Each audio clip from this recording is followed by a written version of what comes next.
Igualmente, pienso, no soy el único, lo que pasa es que no les dicen, creo, que hay una dejadez en el servicio, por lo menos de medicina interna, donde no se está haciendo lo que se hacía antes. Y con el respeto vuestro, debo decirles que el, el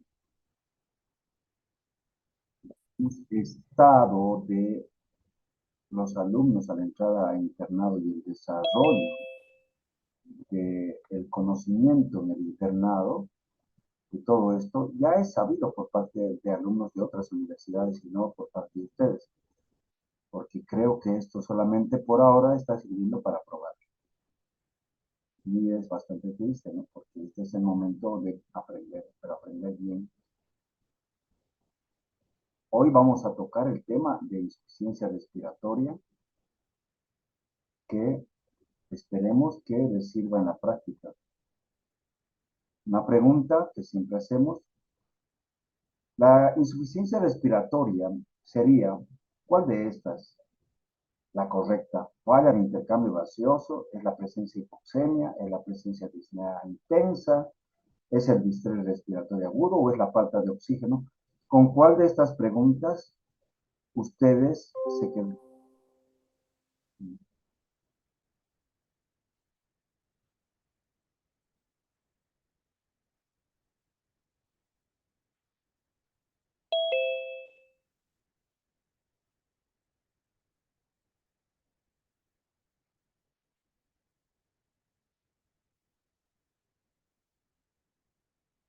Hola, quería saber si se está viendo y escuchando bien, por favor, y si se ha entendido la pregunta.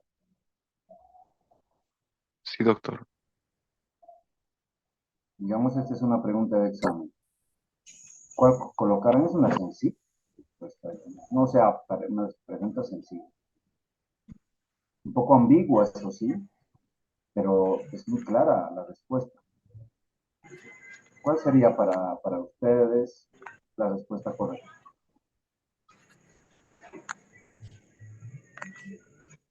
Les comento que eh, en la práctica diaria, con la poca experiencia que tengo, yo lo que veo es que la mayor parte de la gente cree que es solamente hipoxemia, falta de oxígeno o disnea intensa.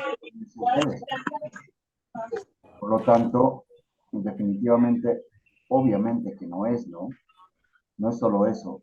Muchos de los médicos, doctores, están muy agitados, me dicen. Y yo digo, ¿qué es agitado? Agitación psicomotriz es otra cosa. No es lo mismo que estar disneico, taquipneico, con uso de trabajo respiratorio incrementado. Bueno, insuficiencia respiratoria para los objetivos de la clase son justamente la falla de lo más importante que tiene el aparato respiratorio desde el centro respiratorio, que es justamente el intercambio gaseoso. Yo les voy a pedir que corten su micrófono, los alumnos que todavía tienen el micrófono prendido. Gracias.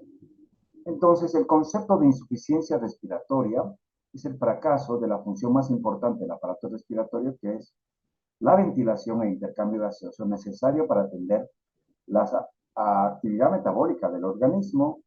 Y hay una pregunta importante también que debemos saber, que la cadena respiratoria no es esta cadena con la cual amarran sus motos para que no se las roben, sino esta cadena respiratoria son eslabones que van desde el cerebro hasta las mitocondrias, que van a comandar diferentes, digamos, funciones, que van a tener diferentes competencias para, en definitiva, llevar el oxígeno a que se transforme en energía en las mitocondrias. Ese es el objetivo. Si no sabemos esto, más podemos ver que solamente el neumólogo es fisiólogo o atiende la tos, atiende todo esto. Un paciente que se hace atropellar en la calle súbitamente pierde el conocimiento y entra en insuficiencia respiratoria, con pulmones normales, es intubado, ventilado, ¿ya? Y ese paciente está con fallo respiratorio, probablemente hipercápnico, por fallo del centro respiratorio, neumotásico y el centro respiratorio apnéutico. Estos centros respiratorios suelen estar estratégicamente situados, pero cuando esto está fallando por un trauma, pues el paciente entra en insuficiencia respiratoria.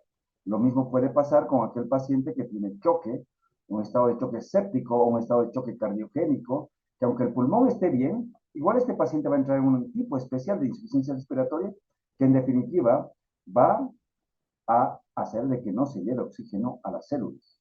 Entonces, esta cadena respiratoria, entendida en esta forma, viene desde el cerebro, médula espinal, vías aferentes a todo el aparato tóraco-pulmonar, el fuelle tóraco-pulmonar, vías aéreas, ¿no? Está los capilares, tan importantes son los capilares como las vías aéreas y los alveolos. Tenemos que tener en cuenta esto al momento de pensar en el momento de que se pueda producir algún fallo respiratorio. Y obviamente después la sangre que se difunde por toda la economía humana va a llevar a las células, ¿verdad? Cualquier ruptura de estas cadenas del enlace de esto que llamamos cadena respiratoria conduce al desarrollo de insuficiencia respiratoria, que suele ser un síndrome, ¿ya? Que tiene como nexo común un intercambio gaseoso deficiente. Y definitivamente no podemos decir que está agitadito o le está faltando aire al paciente o no lo veo bien, doctor, está muy... Es increíble cómo no podemos a veces llegar a denominar lo que estamos viendo. Entonces es un problema mayúsculo que estamos presenciando con, entre comillas, horror los médicos antiguos, los médicos de la escuela vieja, donde tendríamos que observar y describir lo que veíamos y no ver el WhatsApp y después vemos al paciente y estamos viendo una cosa que no sabemos, ¿no? O sea, el, el doctor sabe, lee lo que la mente sabe, pero también lo que tiene que haber asociación de lo que está viendo con lo que sabe. Tratar de unir ambas situaciones que parece que se llama sentido común y que se ha perdido ahora. Y es para mí patético, dramático ver esta situación. Por eso les estoy hablando en estos términos. ¿Gasometría arterial se necesita para hablar de insuficiencia respiratoria? Claro que sí. Pero por lo menos saturación de oxígeno bien tomada, ¿no?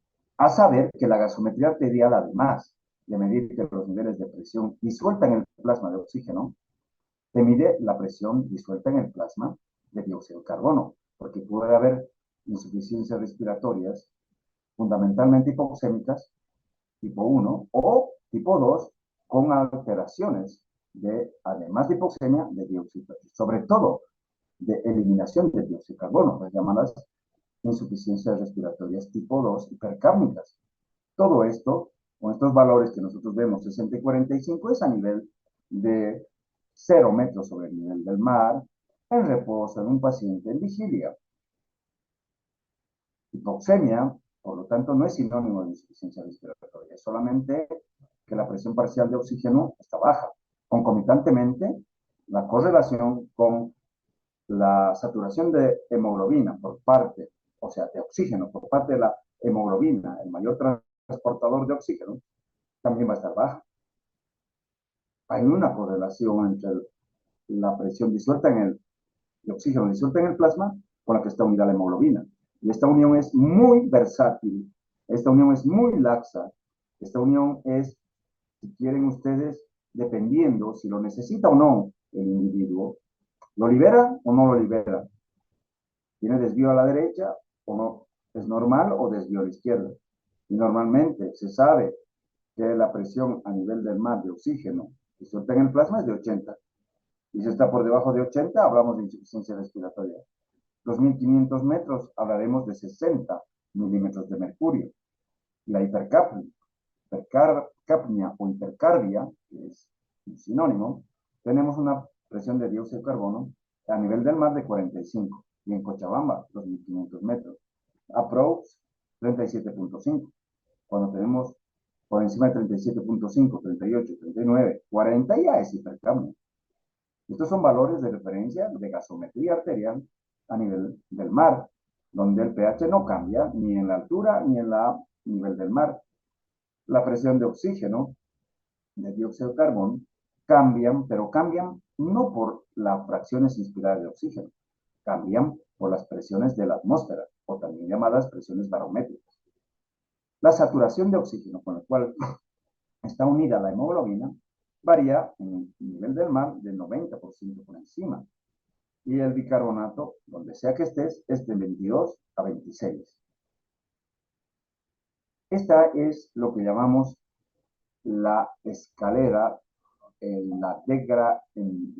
la grada, si tú quieres, de presiones de oxígeno que van desde la presión atmosférica, barométrica, bajando cada vez más las gradas, las escaleras, hasta la presión mitocondrial, que es donde tendría que llevar el oxígeno o llegar el oxígeno.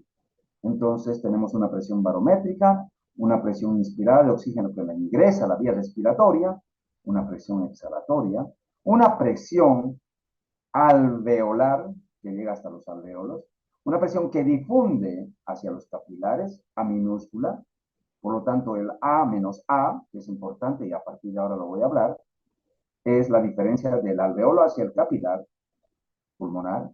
Esto llega más allá a los verdaderos capilares no pulmonares y después a la presión mitocondrial, donde va bajando poco a poco.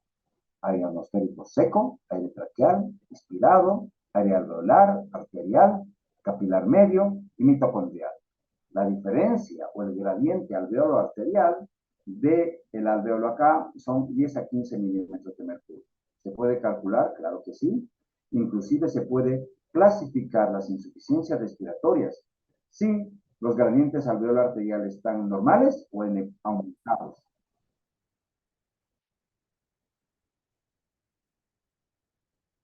Este es un gráfico muy interesante que recién lo puse porque no tenemos en cuenta la cantidad de ramificaciones de bronquios, bronquiolos, de unidades bronquiolo-alveolares y de alveolos que podemos tener por cada pulmón y similar cantidad de capilares que acompañan a estas unidades respiratorias.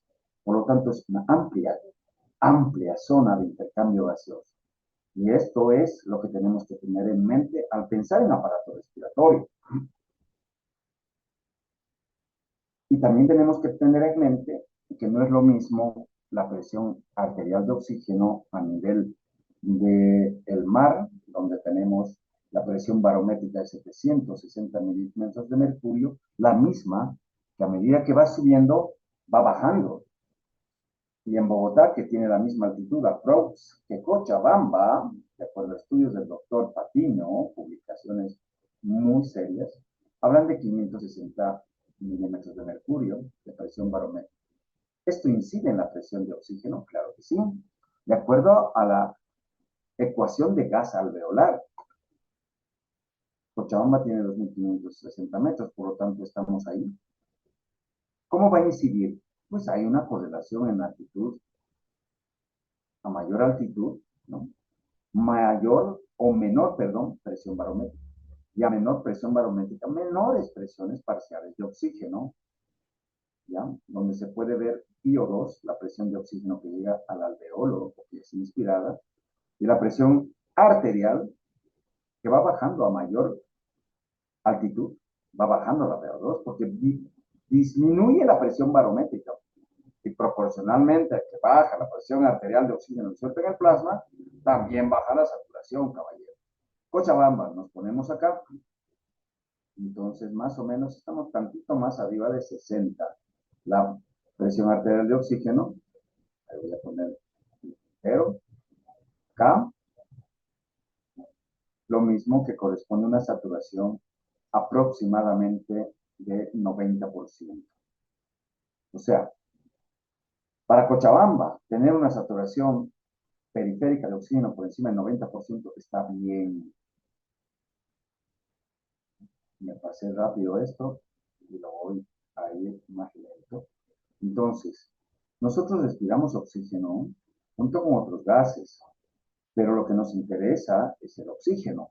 Y esta presión de alveolo de oxígeno está dada por una presión atmosférica menos la presión de vapor de aire que ingresa por la verdadera fracción inspiratoria de oxígeno en porcentaje, una cosa es presión y otra cosa es porcentaje, menos la presión que llega al alveolo de dióxido de carbono sobre el cociente respiratorio llamado cociente entre la producción y eliminación de dióxido de carbono del organismo.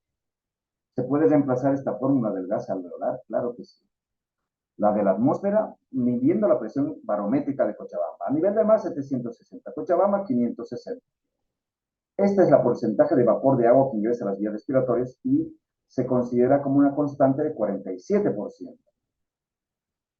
560 menos 47, o 760 a nivel del mar menos 47. Por estés en la China, estés en el Alto, que hoy día se juega un partido de fútbol en el Alto, estés a nivel del mar, el porcentaje de vapor o de oxígeno, perdón, es del 21%. Lo que baja es la presión atmosférica. Pregunta normalmente enseñada y elaborada en los exámenes donde hemos visto que solamente aprueba un cuarto de los pacientes, de los alumnos. Todo esto menos la presión de dióxido de carbono medida en la gasometría arterial, porque no hay mucha correlación, son 5 milímetros de mercurio del alveolo que difunde al capilar. En este caso, digamos, fue 40, podría ser 37, etcétera, la que tú midas por gasometría, sobre el cociente respiratorio que normalmente es 0.86. Si hacemos el reemplazo de todo, llegamos a la que la presión de alveolo, la presión de oxígeno alveolar, es de 100, digamos a nivel del mar. Una cosa, por lo tanto, es presión alveolar de oxígeno y otra es presión arterial de oxígeno, una A mayúscula de una A minúscula, por eso les pregunto qué es el gradiente o cuál es la relación A menos A. La relación A menos A es de 10 a 15 milímetros de mercurio en condiciones normales, por si acaso. Muy bien.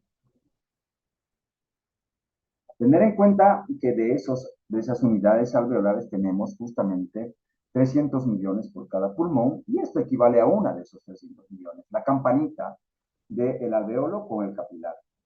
La campanita tiene una ventilación alveolar que es oxígeno inspirado, que produce la presión de oxígeno en el alveolo, donde correlaciona con una unidad capilar que pasa sangre venosa no oxigenada y llega al extremo del capilar oxigenada, obviamente. Hay un equilibrio, ¿no?, rápido, ya van a ver ustedes, de presión de oxígeno de sangre desoxigenada a sangre oxigenada.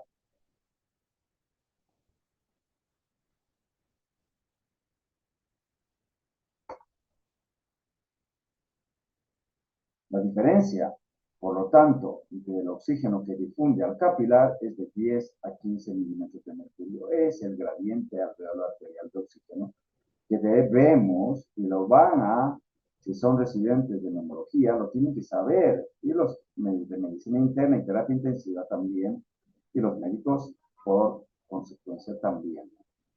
Pero en la práctica utilizamos mayormente la relación PAFIO2, sobre todo en paciente con insuficiencia respiratoria que requiere fracciones inspiratorias de más del 40%. Estamos hablando de flujos, por ejemplo, de 5 litros por puntas nasales, approach. Esta PAFIO2 es mejor que el gradiente alveolar arterial 2. Pregunta para ustedes. Entonces, para Cochabamba, teniendo en cuenta lo expuesto previamente, ¿cuáles serían los valores normales de presión de oxígeno en milímetros de mercurio? Opción 1, 2, 3, 4, 5.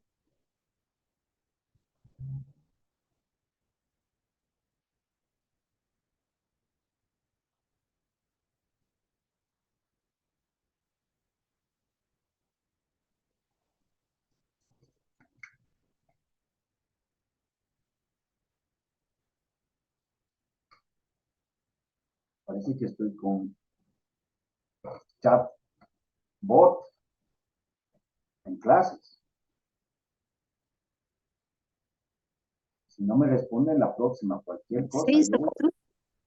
yo voy a dar por concluido. Perdón, ¿cuál sería? ¿Cuál dices, hija? 56, doctor. No, debería ser 60 o más, como le dije. Y en este caso sería opción 1, 62. En realidad 60 o más tampoco es 80 ni 100, eso es a nivel del mar. Pero 60 se calcula que es la presión de oxígeno a nivel de 2560 metros. Respóndanme, por favor, porque si no voy a creer que están como que yo voy a estar con un chatbot.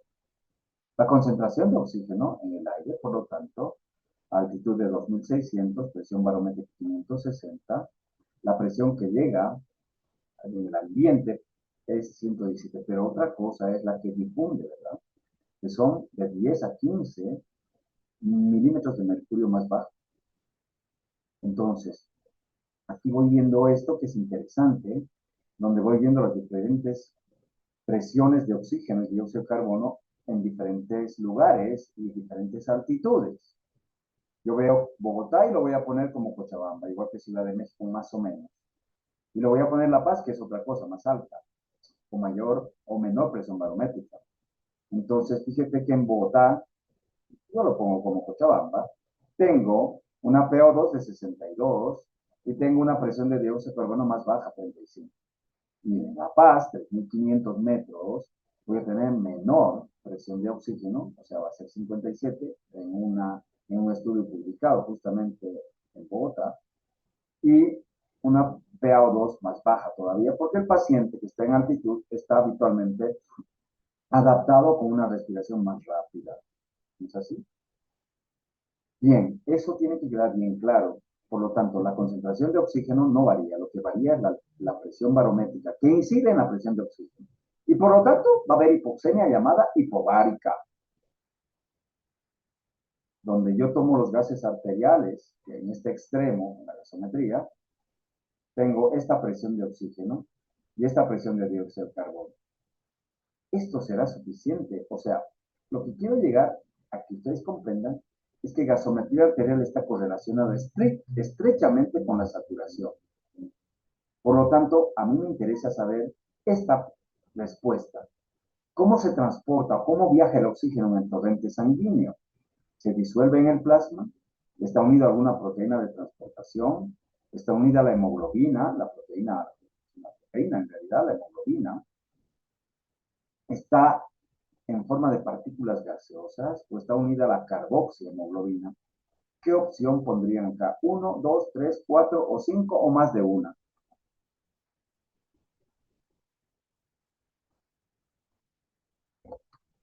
La 3.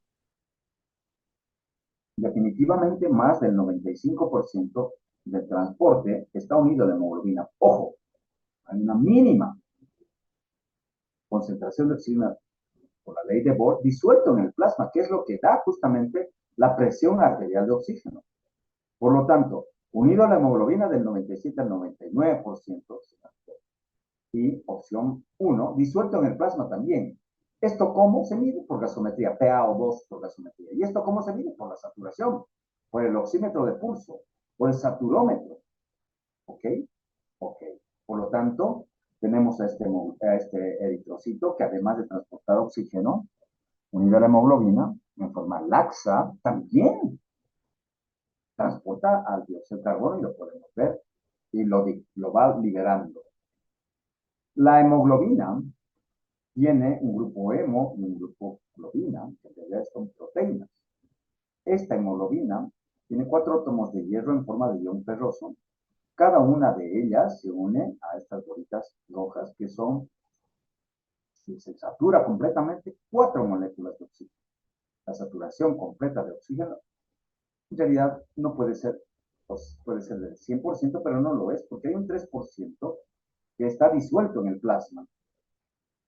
Del 97 al 99% está unida a la hemoglobina, pero hay un porcentaje de 1 a 3% que está disuelto en el plasma. Y ese disuelto en el plasma es lo que se mide en la presión arterial de oxígeno del gasómetro. Pero en el oxímetro o en el pulso oxímetro mido ese importante porcentaje del 97 al 99%, ¿ya? Por, por este principio de espectrofotometría de longitud de onda dual, luz roja e infrarroja, que tienen estos oxímetros, ¿ya? Que permiten transmitir justamente a través del pulpejo, del dedo, y especialmente del dorso de la uña que atraviesa todo este espesor del dedo, puede ser también en casos muy raros del lóbulo de la oreja, pero puede ser más en lugares distales de las manos y de los pies, y permite distinguir la hemoglobina que no está unida al oxígeno, llamada reducida, de la que está unida al oxígeno. La hemoglobina reducida, perdón, está unida al oxígeno, por eso se llama reducida, y la no reducida es la que no está unida al oxígeno. Este es el espectro electromagnético de rayos rojos e infrarrojos, ¿ya? Donde generalmente con rayos infrarrojos permite capturar la longitud de onda de la oxihemoglobina. Y normalmente se hace rápidamente para saber cuál es la saturación funcional, una pequeña fórmula que es hemoglobina oxigenada sobre la hemoglobina oxigenada más la reducida por 100. Y eso es lo que realmente sale en tiempo real. Con el pulsoxímetro, que ustedes saben, hay un montón. Uno como este era el que yo tenía, uno de los primeros que llegó, aunque no crean, a Bolivia, hace aproximadamente 25 años o más. Lo tenía hasta que hace un año se arruinó. Pero hay otros oxímetros, obviamente, conectados a grandes monitores, a pequeños, medianos monitores o pequeños, como este digital. No todos tienen un testeo adecuado y hay que siempre tratar de testearlos con oxímetros que son, digamos, conectados a monitores de la UTI o de procedimientos. Es importante saber que hay una correlación estrecha entre el oxígeno que está disuelto en el plasma, esta eje de las abscisas, con un oxígeno que está unido a la hemoglobina, eje de las ordenadas. Y esta S itálica justamente es la curva de disociación de la hemoglobina, que se llama, donde una presión arterial de oxígeno de 60 milímetros de mercurio disuelta en el plasma correlaciona con esto que voy a pintar en puntero láser, con una saturación de 90%. En condiciones normales, normales de temperatura, de pH y de presión de dióxido de carbono y de concentraciones normales de hemoglobina, sin hemoglobinas fetales, metahemoglobinas, etc. Entonces, por lo tanto, yo sé que cuando tengo, sobre todo en Cochabamba, una saturación de 90%, por esa itálica fisiológica, sé que no voy a estar con insuficiencia respiratoria, no necesito hacer gasometría y voy a saber que mi presión arterial de oxígeno disuelta en el plasma va a estar por encima de 60. Por lo tanto, no va a haber hipoxemia, no va a haber insuficiencia respiratoria. ¿Te quede bien claro esto? Que además hay condiciones de hemoglobinas anormales, temperaturas, que pueden estar hipotermias, hipertermias, acidosis, alcalosis, hipocamias, hipercamias, que desvían esta curva a la derecha o a la izquierda. ¿Está claro? Este concepto para mí es básico cuando queremos entender justamente lo que quiero transmitir, correlación entre las diferentes hemoglobinas. ¿Hasta acá hay alguna pregunta? Es un recuerdo fisiológico antes de entrar a ver cómo se hacen los gases y todo ello, cómo se clasifican y todo ello, ¿ok? Bien, entonces, la insuficiencia respiratoria, se puede decir entonces que la presión arterial de oxígeno a nivel del mar es de 80, pero varía con la edad y hay una fórmula de calcular a través de la edad. ¿Por qué? Porque los volúmenes pulmonares están más bajos, la compliance está más disminuida, es decir, hay una rigidez torácica y pulmonar y la circulación tampoco es la misma y por lo tanto esta fórmula se puede calcular de 109 menos 0.43 por la edad en años generalmente a partir de los 80. Hay factores intra y extrapulmonares que van a regular la presión de oxígeno y de dióxido de carbono y que tienen que ver con la fisiología respiratoria. Factores intrapulmonares como la difusión de oxígeno alveolo capilar, los cortocircuitos, relación ventilación-perfusión, extrapulmonares como son la presión de oxígeno inhalado, el gasto cardíaco, consumo de oxígeno, la hemoglobina que tiene mi paciente, temperatura del paciente, equilibrio ácido-base. Y este cuadro también es importante antes de hablar de insuficiencia respiratoria, porque hay mecanismos que fallan. No solamente es la difusión de oxígeno, puede fallar la ventilación, un trastorno ventilatorio restrictivo obstructivo mixto, porque incorpora menos cantidad de oxígeno, es decir, 500 ml de volumen corriente o menos, o porque tiene más respiraciones por minuto, cataquímico, va a tener una ventilación total menos y ese paciente va a hipoventilar. Puede este espacio muerto anatómico que normalmente se desprecia al momento de calcular, puede aún incrementarse en algunas condiciones, ¿ya? Pero normalmente un volumen tidal de 500 tiene que ser restado en condiciones fisiológicas normales del espacio muerto anatómico 150 ml. Esto se multiplica por la frecuencia respiratoria y esto es lo que se llama ventilación alveolar. Que quede bien claro. Esto es lo que eficazmente participa en el proceso de intercambio gaseoso.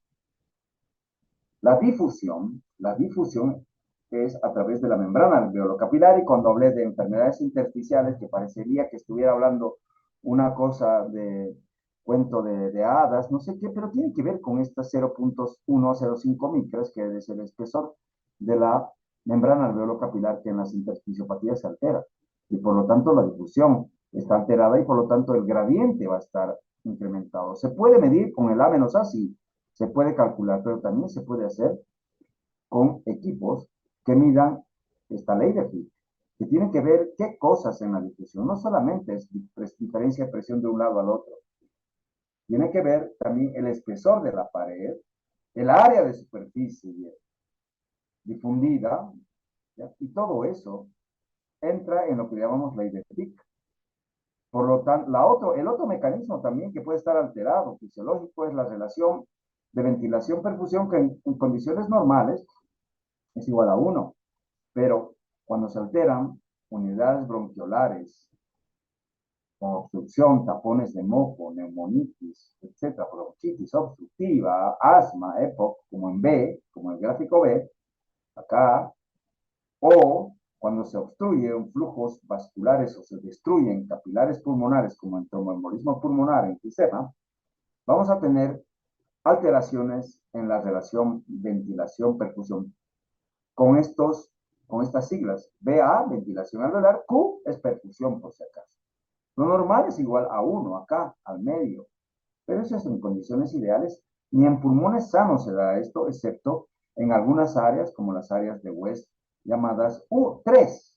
Las áreas 3 que son dependientes de las bases pulmonares en posición bipedestación, que más o menos la cantidad de aire que ingresa al alveolo equivale a la cantidad de flujo sanguíneo que pasa por esa unidad alveolo capilar. A eso llamamos BQ igual a 1. Esto puede estar decreciente, disminuir en caso de alteraciones ventilatorias o aumentar, hacer una ventilación de un espacio muerto no perfundido, espacio muerto alveolar, donde se ventila pero no se perfunde y esto es un BQ incrementado. Asma, por ejemplo, acá, tromboembolismo pulmonar por el otro lado, hipertensión pulmonar también por el lado creciente. Esto se da en más o en menos, en múltiples unidades alveolo-capilares, como se ve en el gráfico de la izquierda, donde hay una obstrucción bronquiolar y neumonía, BQ disminuido, o en el otro lado, donde una unidad parcialmente obstruida, parcialmente atelectásica, donde el BQ no va a ser tan intenso como en el lado izquierdo. ¿Cuál va a ser más grave? Va a ser el del lado izquierdo. Muchas unidades alveolares inundadas, como suele ser el edema pulmonar no cardiogénico del DIS-3, va a producir shunt. Shunt significa que todo el volumen capilar que tiene que pasar por estas unidades, por estar tan inundadas de exudado, pues van a admitir sangre venosa mixta, va a shuntear sangre no oxigenada, y eso se llama distrés respiratorio agudo grave. Esto es lo que vemos cuando hablamos de zonas de perfusión ideal. Esta zona de perfusión ideal, recordando fisiología, está en las bases, donde la presión arterial de oxígeno es mayor que la presión venosa, que es mayor que la presión alveolar. Y tenemos una relación ideal perfundida por los capilares, ¿no? Que va a correlación con un volumen ideal igual a 1. Eso no se da. Por ejemplo, en posición en bipedestación tenemos una zona 1 de West, las zonas superiores de los pulmones, donde ven ustedes en las radiografías, generalmente en PA, posterior anterior, que arriba están pocos vasos sanguíneos y mucho aire, se ven más oscuros los pulmones. ¿Por qué? Porque tenemos mayor presión alveolar, que determina mayor presión arterial de oxígeno, que determina mayor presión venosa. Por lo tanto, la ventilación no es óptima, es una zona reclutable, pero no es óptima. Y la zona 2 de West, que generalmente está entre el segundo y cuarto espacio intercostal en una radiografía de tórax PA, en bipedestación, que las presiones van a depender y la relación y la relación y la perfusión alveolo-capilar va a depender si estamos en inspi o expiración. Se llama efecto cascada, donde todo va a depender si es inspiración, probablemente no se perfunda correctamente, no hay una relación óptima, y si en expiración, sí, es una zona también reclutable. Últimamente se ha hablado de una zona 4, que es la zona que parece a la, presión, a la zona 2, que es la presión bivasal en bipedestación, que es una zona llamada de presión intersticial, que también tiene una relación BQ parecida, dependiente de los ciclos respiratorios, inspi o expiratorio, que es la zona 4 de West. Para terminar esta partecita inicial, tenemos que hablar de unidad de espacio muerto cuando ventilas, pero tus capilares pulmonares están obstruidos o vasoconstriñidos. Este BQ está incrementado. Lo normal es igual a 1 y shunteado sería el paradigma del distrés, donde no tenemos directamente unidades alveolares que puedan estar parcialmente ventiladas. Es el caso del edema pulmonar no cardiogénico. El flujo vascular a un principio está normal y esta relación es igual a 0. Por lo tanto, vamos a tener un shunt. Va a entrar ese capilar sanguíneo desoxigenado y va a salir también desoxigenado. Es lo que se llama hipoxemia refractaria. Perfecto.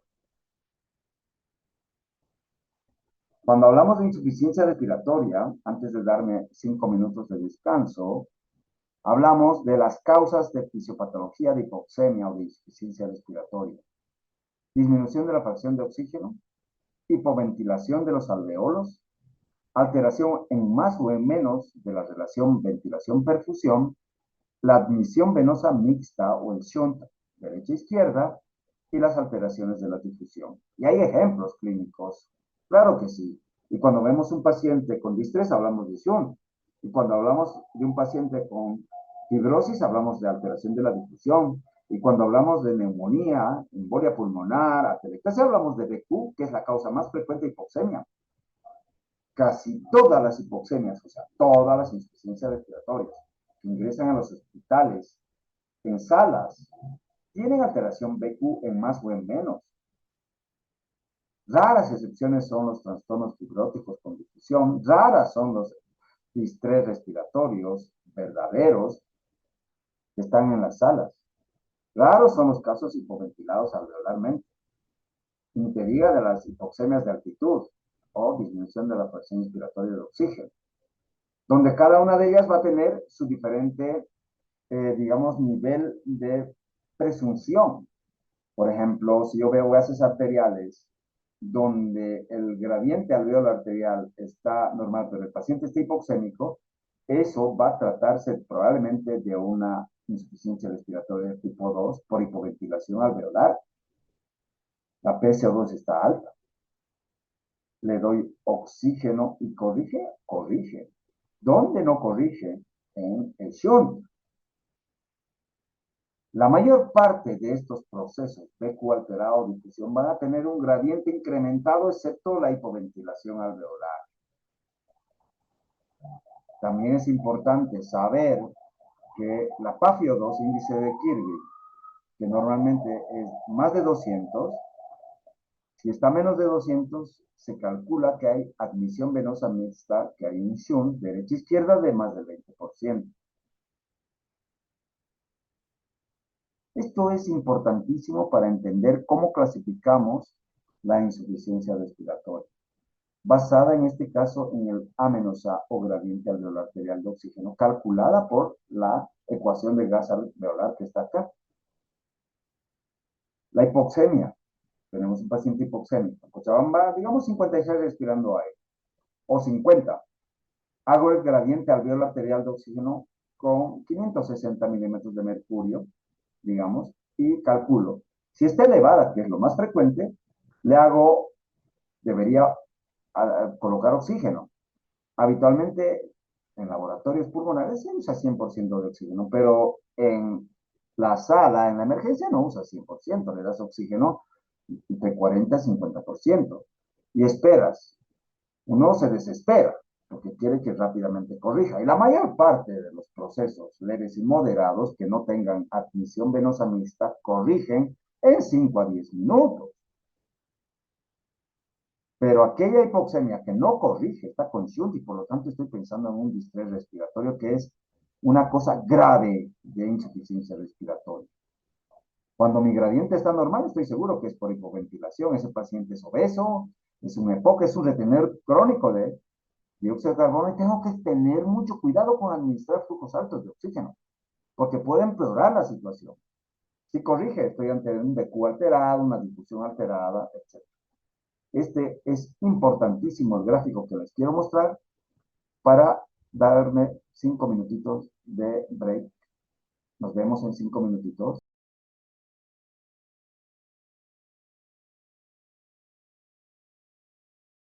Está bien, doctor, muchas gracias.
Bien, entonces, los que no me han escuchado dónde se fue el doctor es que les dije que me esperen 5 minutos.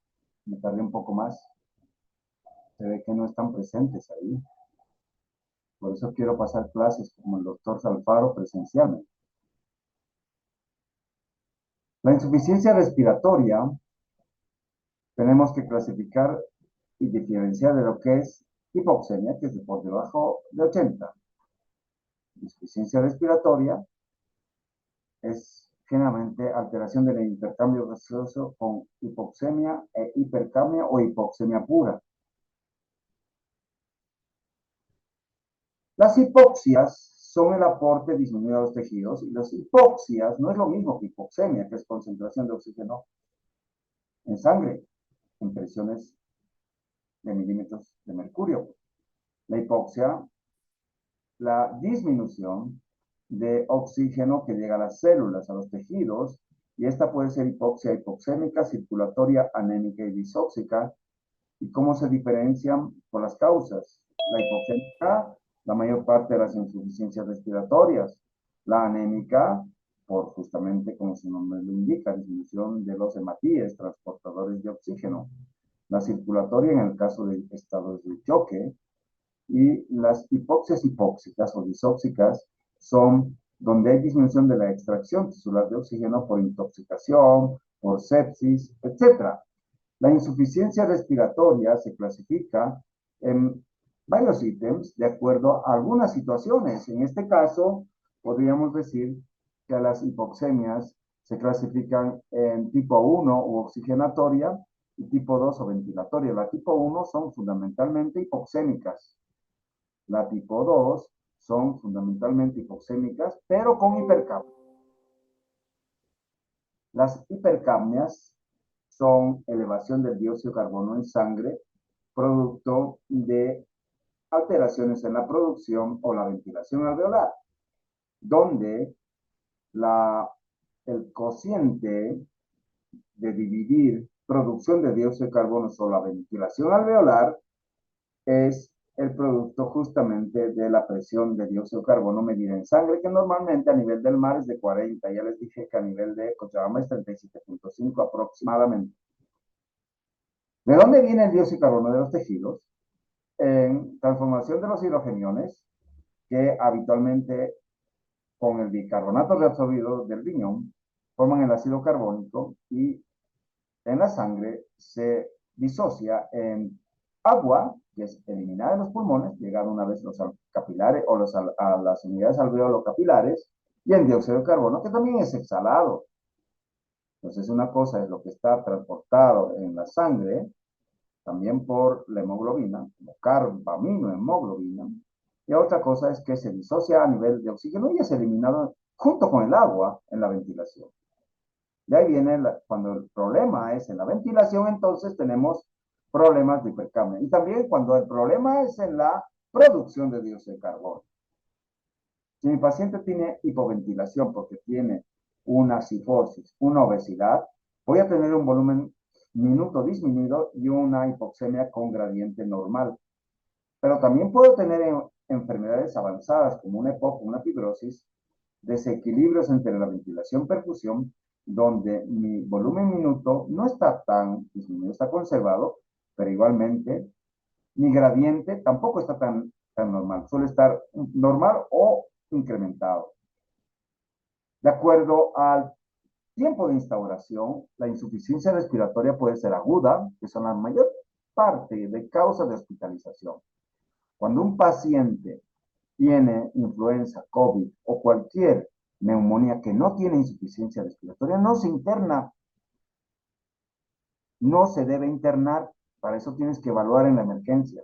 Si estás internando, eres un nabo, estás haciendo perder plata a tu trabajo, o tal vez estás haciendo ganar plata, si eso te importa, estás haciendo perder dinero al paciente o a la institución en la cual trabajas, porque no tienen criterios de internación.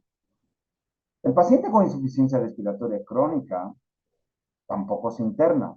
Ese paciente, hay muchos que están en la casa. Eso es lo que queremos evitar como neumólogos, pero es inevitable.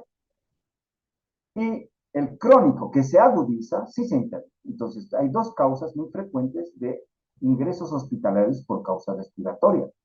Y mis internos saben muy bien que cuando se interna un paciente con una neumonía que no tiene insuficiencia respiratoria o una crisis de asma que no es verdadera crisis asmática de hospitalización, ese médico que interna deja de merecer mi respeto.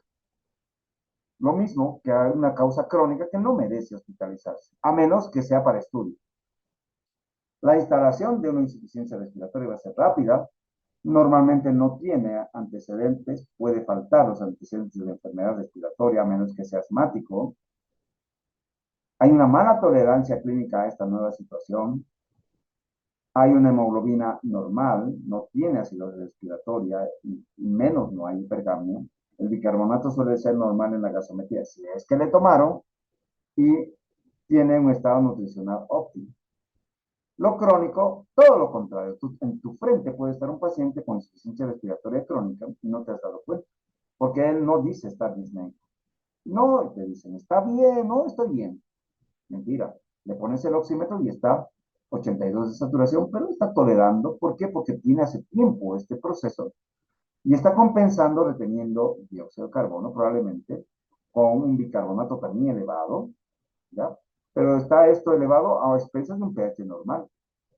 Está poliglobúlico, está taquipneico, ha fumado 50 años y no te diste cuenta, pero está ahí, frente a ti, taquipneico, y él dice estar bien, a menos que ya su situación clínica haya estado desequilibrada. Habitualmente este paciente está delgado, desnutrido, está frente a nosotros. Y este crónico, una vez que se resfría, le da una infección viral, una neumonía, se obstruyen los bronquios por secreciones, etcétera, se pone en situación desequilibrada y este paciente definitivamente requiere hospitalización y puede estar peor. Según el gradiente alveolar arterial, que está elevado, son todas las causas de alteración BQ, neumonía, asma, hipopneumotórax, PEP, atelectasia. Pero si está normal, ya les he dicho que habitualmente se llama hipoventilación alveolar, que puede ser por causa de alteración de la cadena respiratoria, del sensorio, del músculo, de las vías nerviosas, en el caso de Guillain-Barré, por ejemplo, donde hay alteraciones en las vías de conducción con desmielinización de los nervios que son efectores del proceso ventilatorio, de los músculos respiratorios, y ese paciente puede entrar en insuficiencia respiratoria con gradiente alveolar arterial normal, con tendencia a la hipercapnia, lo mismo que puede ser un paciente con cifoescoriosis avanzada, con miastenia gravis, que es otra enfermedad de debilidad del cuello tóraco-pulmonar por alteración en la conducción de acetilcolina en la placa mioneural. Este es un gráfico interesante también, donde vemos que de acuerdo a las insuficiencias respiratorias tipo 1 y tipo 2, tenemos, según el nivel de dióxido de carbono, una diferenciación de las enfermedades. Un paciente con hipercapnia puede ser con pulmón sano o pulmón enfermo. Con pulmón sano es una situación súbita, un TEC, un paciente con enfermedad neuromuscular, un Guillain-Barré, uno que se sobredosificó por sedantes, que se sobredosificó por, qué sé yo, fentanilo, que muere en Filadelfia, Estados Unidos, pues entran con insuficiencia respiratoria hipercápnica, pulmón sano. Los con pulmón enfermo, aquel asmático EPOC bronquiectásico que se agudiza. Puede ser con hipercapnia, hay que tener cuidado en darles oxígeno a estos pacientes porque puedes empeorar. Sin hipercapnia son los pacientes agudos o crónicos. Los crónicos también puede ser un EPOC agudizado sin hipercapnia, con gradiente alveolar arterial incrementado, una crisis de asma, una agudización de una fibrosis pulmonar o enfermedad intersticial difusa, hipertensión pulmonar, etc. Y lo agudo, de acuerdo a la placa, es una atelectasia localizada, una neumonía, un gran tumor, un gran derrame, ¿no? Donde vas a tener una situación de hipoxemia sin hipercapnia, es decir, fundamentalmente hipoxémica, o lo que hemos visto estos últimos años, las neumonías con distrés por virus grave como el COVID crítico o ahora la influenza crítica que producen distrés y que son enfermedades de instalación aguda, fundamentalmente hipoxémicas con infiltrados pulmonares difusos. ¿Qué hago? Gasometría. ¿Hay cronicidad? No. Entonces veo dióxido de carbono, gradiente alveolar arterial, placa de tórax y de acuerdo a eso voy ubicándome para saber si ha sido aguda, crónica o crónica agudizada. La incidencia de la insuficiencia respiratoria aguda lamentablemente aumenta con la edad y tenemos a partir de los 55 años el número de casos que se van presentando por cada 100,000 habitantes, por ejemplo, hace más de 20 años en Estados Unidos, y esto no ha cambiado, es más de 20,000 por cada 100,000 habitantes. Ni hablar entre los 65 y 70 y ni hablar más adelante. Ya directamente, como se dice en una tristeza franciscana, están camino al cielo en las peores condiciones. Mañana voy a continuar hablando de insuficiencia respiratoria y le pregunto al responsable de que está acá si mañana terminan las clases de neumología o se pueden extender 2 días más, el lunes y martes. Me gustaría que me avisen inbox, ¿ya? Así adecuo todo y termino mañana todo. Hemos Está bien, concluido. doctor. Gracias. Hasta mañana. Hasta luego, Gracias, doctor. Gracias. doctora.